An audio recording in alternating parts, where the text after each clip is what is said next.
The sun was high, casting sharp shadows on the pavement of a bustling urban park. Children's laughter echoed through the air as they played on swings, and joggers weaved their way through the crowd. A black man, casually dressed in a simple T-shirt and faded jeans, sat quietly on a bench under the shade of an old oak tree. His weathered face held an air of calmness, his hands resting loosely on his lap. He wasn't doing anything unusual, just observing the lively world around him. But the look in his eyes spoke of stories untold, battles fought, and a peace earned after years of struggle. To the crowd, he was just another passerby at the edge of the park. Officer Bradley scanned the scene with practiced eyes. Tall, stocky, and stern, he carried himself with an air of authority that was hard to ignore. His gaze stopped at the man on the bench. Something about him, his relaxed demeanor, his weathered clothes, the way he seemed out of place amidst the neatly dressed parkgoers, piqued Bradley's suspicion. With a purposeful stride, Bradley approached. His hand hovered near the radio clipped to his belt, his other hand resting on his hip. He wore his suspicion on his face, furrowing his brow as he got closer. Clearing his throat, Bradley spoke with a commanding tone. "You! What are you doing here?" The man on the bench looked up slowly, his expression calm but curious. "Just sitting," he replied evenly. His voice was deep, steady, and polite. Bradley narrowed his eyes, taking a step closer.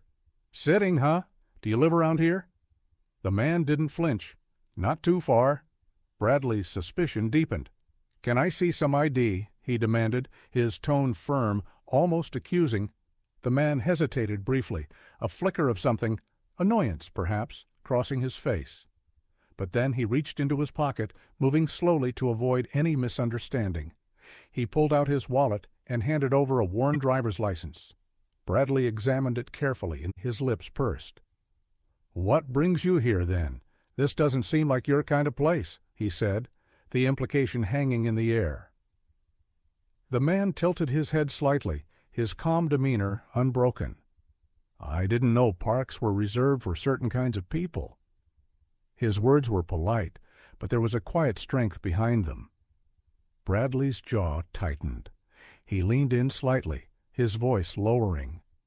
"I've been doing this job a long time, and I can tell when something's not right. You're acting a little too comfortable." The man's lips curled into a faint, almost imperceptible smile. "Comfortable? Sitting on a bench in the shade? That's a crime now?" The response wasn't confrontational. It was measured, almost disarming. But it only seemed to make Bradley more determined to assert his authority. As Bradley's questions continued, the man's gaze briefly drifted to a group of children playing with a toy plane nearby. The scene seemed to pull him into a memory, just for a moment. A younger version of himself in a uniform, standing on a tarmac, watching planes take off into the endless sky. The sound of Bradley's voice pulled him back.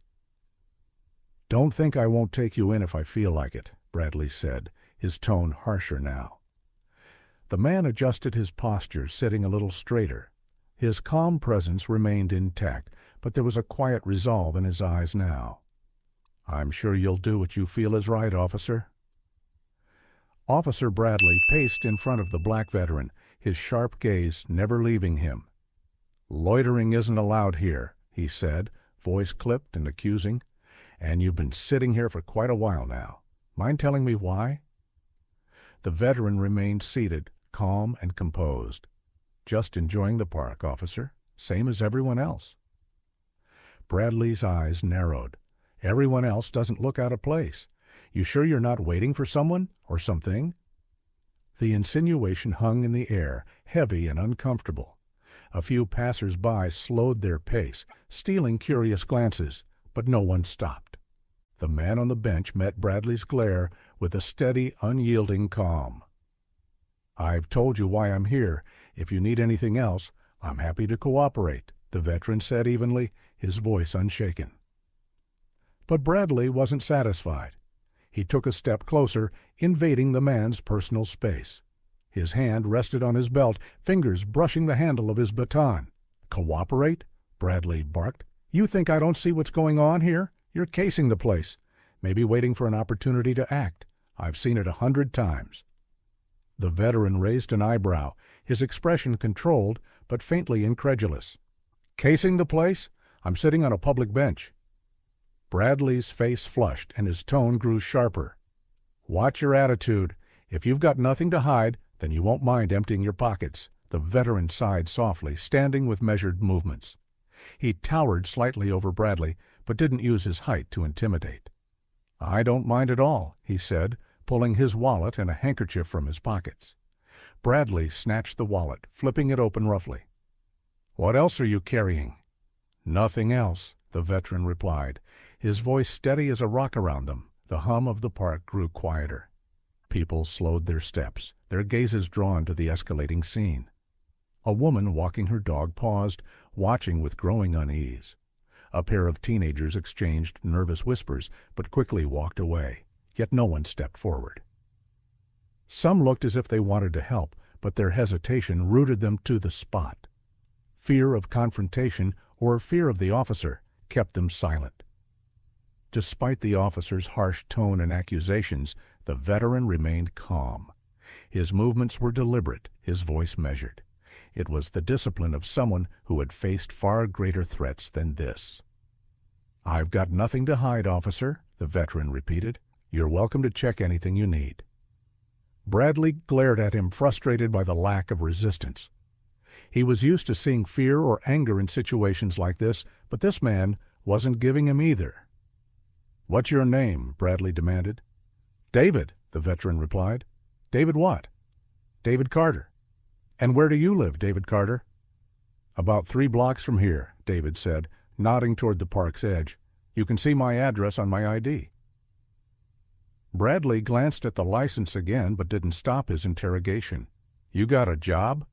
David's jaw tightened briefly before he responded. I'm retired. Retired? What were you doing before? Serving my country, David said, his tone even but firm. Bradley didn't seem to hear, or didn't want to. All right, I've had enough. Turn around, he ordered, pulling out his handcuffs. David blinked, his calm demeanor finally showing a crack of disbelief. Excuse me? You heard me. Turn around. You're under arrest for loitering and suspicious behavior, Bradley snapped. Suspicious behavior? David asked, his voice still steady, but edged with incredulity. Bradley didn't answer. He stepped forward, reaching for David's arm. But before he could snap the cuffs on, a voice called out from the side. For a brief moment, David's mind drifted. The officer's hand on his arm faded, replaced by the memory of a battlefield. He was crouched in the dirt, bullets flying overhead. The smell of smoke and the cries of injured comrades filled the air.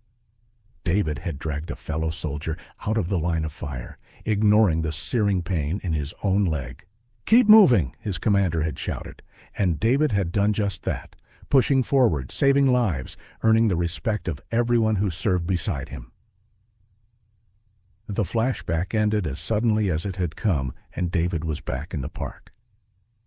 Bradley's hand hesitated as he reached for David's wrist. His eyes flicked back to the wallet in his other hand, where he had yet to fully examine the contents. What's this? Bradley muttered, pulling out a small, worn card.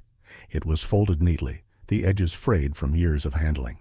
He unfolded it, revealing a photograph of David in uniform. A glint of metal caught Bradley's eye. Beneath the photo, tucked in the folds of the wallet, was a Medal of Honor pin. The tension in the air became almost suffocating as Bradley stared at the pin, realization dawning on his face. His hand froze mid-motion, the handcuffs dangling uselessly. David watched him silently, his calm, steady gaze never wavering. The tension was palpable as Officer Bradley stood frozen, staring at the contents of David Carter's wallet. His eyes lingered on the Medal of Honor pin, nestled securely next to the photograph of a younger David in military uniform. The caption on the photograph read, Staff Sergeant David Carter, 3rd Infantry Division. Bradley's breath hitched, He had seen a Medal of Honor before, but only in museums or ceremonies, never in person, and certainly not in the possession of someone he had just been accusing of loitering. "You served?" Bradley asked, his voice almost a whisper, the confidence from moments ago suddenly wavering. David remained silent, his steady gaze fixed on the officer. The gravity of his mistake began to sink in. Bradley's face turned pale, his grip tightening on the wallet as if it might somehow make the moment disappear. He opened and closed his mouth, searching for words that wouldn't come.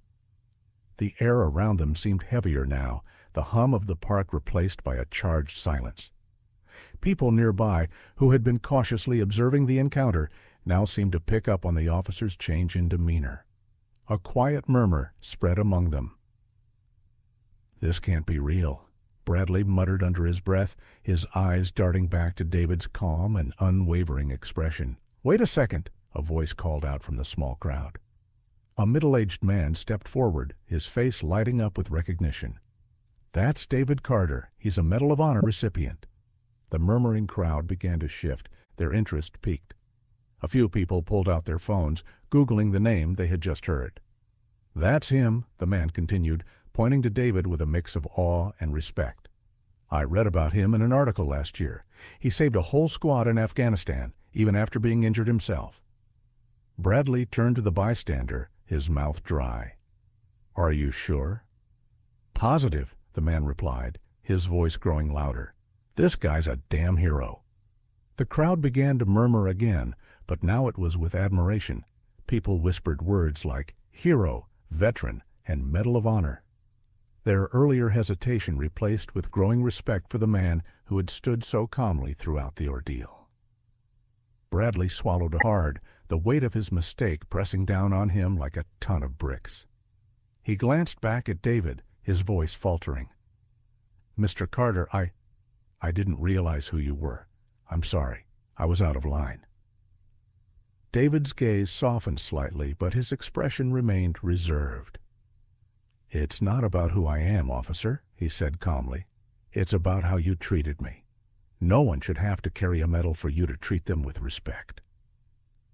Bradley's shoulders slumped as the truth of those words hit him. He nodded, shame evident in his expression. "You're absolutely right. I made a mistake, and I'm sorry." The crowd watched in silence as Bradley extended David's wallet back to him, his hand trembling slightly. David took it, his movements deliberate and composed, before turning to walk away, his dignity intact. Bradley's face flushed red, but instead of apologizing, his voice took on a defensive edge. "How was I supposed to know?" he snapped, glaring at the bystander who had spoken up. "I was just doing my job." The crowd gasped at his response, a ripple of disapproval spreading among them. David's expression remained calm, though there was a slight edge to his voice now. "Your job? Your job is to protect and serve, not to judge and harass based on how someone looks." Bradley stiffened, but he couldn't meet David's eyes. "Look, I didn't mean anything by it. It's just, people like you don't usually—" He stopped mid-sentence, realizing his words were only digging him deeper into trouble. "People like me?" David repeated, his tone sharp now. He stepped closer to Bradley, his voice steady but firm. "Do you even hear yourself?" The crowd murmured louder, their disapproval growing. A young woman in the group called out, "You owe him an apology." But Bradley said nothing. He handed the wallet back to David, his jaw clenched, and walked away, his posture stiff and defensive. David stood tall, his dignity untouched. He turned to the crowd, offering a small nod of gratitude before walking away, leaving behind a park filled with people who would remember this moment for a long time. As David walked away, the whispers of admiration followed him. Some people clapped softly, others simply watched, reflecting on what they had just witnessed. A child tugged on his mother's sleeve. "Mom, who was that man?" "A hero," the mother replied softly, her eyes lingering on David's retreating figure. "A real hero." David Carter stood still for a moment, his wallet now back in his hands. He looked around at the growing crowd, their eyes filled with curiosity, respect, or discomfort. His gaze finally settled on Officer Bradley, who was standing rigidly avoiding his eyes. David took a slow, deep breath before speaking. His voice was calm but carried the weight of a lifetime of experiences. "I fought for this country," he began, his words clear and deliberate. "I didn't fight for a uniform or a medal. I fought for the freedom we all claim to value, the freedom to live without fear, without judgment." The crowd fell silent, hanging on his every word. I stood tall on battlefields, surrounded by men and women who didn't care about the color of my skin. They cared about my courage, my loyalty, and my actions. And I'll continue to stand tall, no matter how people see me or what assumptions they make. He paused, letting his words sink in. Then, turning back to Bradley, he added, "Respect shouldn't have to be earned with medals or titles. It should be given freely, because we're all human." David's words resonated deeply with some in the crowd. A middle-aged man stepped forward, nodding in agreement. "He's right," the man said. "We owe our respect to people like him, people who've given so much for this country." A woman holding her child joined in. "Thank you for your service," she said softly, her voice tinged with emotion. Applause began to ripple through the group, hesitant at first, but quickly growing louder. Yet not everyone participated. A few individuals remained silent, their faces unreadable. Some seemed uncomfortable, shifting their weight and avoiding eye contact. Others muttered quietly to themselves, unwilling to openly challenge or support what had just unfolded. The divided reactions painted a stark picture of society, some ready to embrace change, others clinging to ingrained biases. Bradley took a hesitant step forward, his head bowed slightly. The once confident officer now seemed smaller, his authority overshadowed by the gravity of his mistake. "Mr. Carter," he said, his voice low but sincere, "I was wrong. I made assumptions I had no right to make, and I disrespected you. I'm sorry."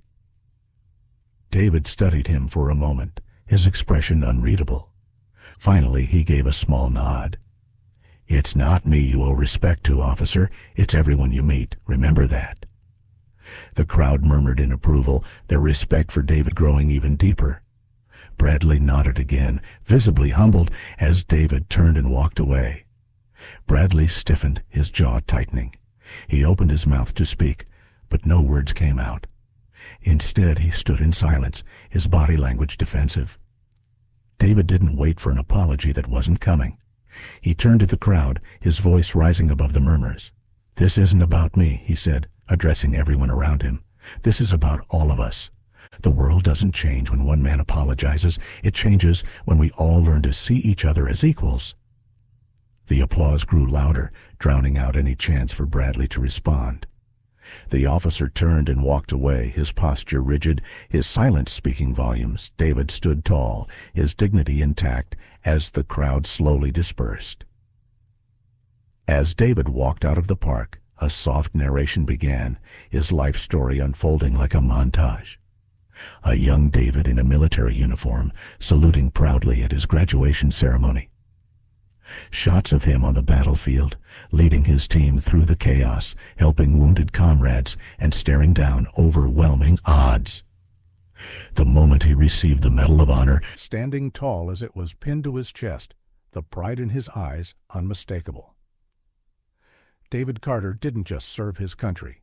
He bled for it. He sacrificed for it. And he rose above every challenge life threw at him, not just on the battlefield, but in a society that often judged him unfairly. The montage ended with a simple image. David sitting on the park bench once again, calm and serene, a quiet reminder of strength and resilience. As the park returned to its usual rhythm, David's words echoed in the air. A narrator's voice concluded the story. How often do we judge others without knowing their story? How often do we let appearances cloud our judgment? It's time to change that, because respect is not something to be earned. It's something to be given freely to everyone, everywhere. The screen faded to black, leaving behind a single line in bold white text, stand against prejudice, stand for humanity. As the dust settled in the park, the vibrant energy of life slowly returned. Children resumed their laughter, joggers continued their laps, and the everyday hum of city life carried on. Yet for those who had witnessed the encounter, the moment lingered in their minds. A narrator's voice broke through the scene, calm yet firm, carrying the weight of a timeless truth. How often do we judge others by their looks instead of their actions? How often do we let stereotypes define our perceptions before we take the time to understand someone's story? The camera panned to David Carter, walking away with steady, confident steps. The Medal of Honor pin, still tucked safely in his wallet, was hidden from view. His posture was upright, his gaze unwavering, a man who carried not just his achievements, but also the quiet strength of someone who had endured far more than most could imagine. Behind him, Officer Bradley remained frozen, the handcuffs still dangling from his belt. His face was a mixture of guilt, shame, and introspection. He looked down at his hands, as if trying to reconcile the authority they held with the mistake they had made. David exited the park, the sunlight catching his figure as he stepped into the busy street. Passers-by continued their routines, unaware of the story that had just unfolded. And perhaps David preferred it that way. His steps carried him forward, not just physically but symbolically, away from prejudice, away from judgment, toward a future he hoped could be better for those who came after him. The scene shifted to show a young boy in the park tugging on his mother's sleeve. "Who was that man, Mom?" the boy asked, his innocent eyes wide with curiosity. The mother, who had been part of the crowd, knelt to her son's level. Her voice was soft, but filled with conviction. "That man is a hero," she said, "and heroes aren't always recognized by the way they look. Remember that." The boy nodded solemnly, her words leaving an imprint on his young mind. The narrator's voice returned, addressing the viewers directly. "Would you have judged him the same way? Would you have looked at his clothes, his appearance, and assumed the worst? Or would you have taken the time to see the person he truly is, the sacrifices he's made, the courage he's shown, the life he's lived?" The question hung in the air, inviting introspection, compelling the audience to confront their own biases. The screen faded to black, and bold white text appeared. Racism is not just an act, it's a mindset. It's time to change that mindset. We live in a world where appearances are often given more weight than actions, where assumptions can destroy respect, and where prejudice blinds us to the humanity in others. It doesn't have to be this way. A series of images appeared on the screen, a diverse group of people standing together, smiling and united, protesters holding signs that read, "Justice for All," and "End Racism." Children playing together, unaware of the division society places upon them. The narrator's voice softened, filled with hope. It starts with each of us. In our homes, our schools, our workplaces, and yes, even in our hearts. The next time you meet someone, pause. Look beyond the surface. See the human being standing before you. The screen faded to a final shot. David Carter's Medal of Honor resting on a table, the light reflecting off its surface. Underneath, the text read, "Respect is not a privilege, it's a right." As the screen darkened, soft, inspirational music played in the background. One last line appeared, "Stand against prejudice, stand for humanity." The music swelled, and the scene faded completely, leaving viewers with the echo of the narrator's final words and the weight of the story they had just witnessed.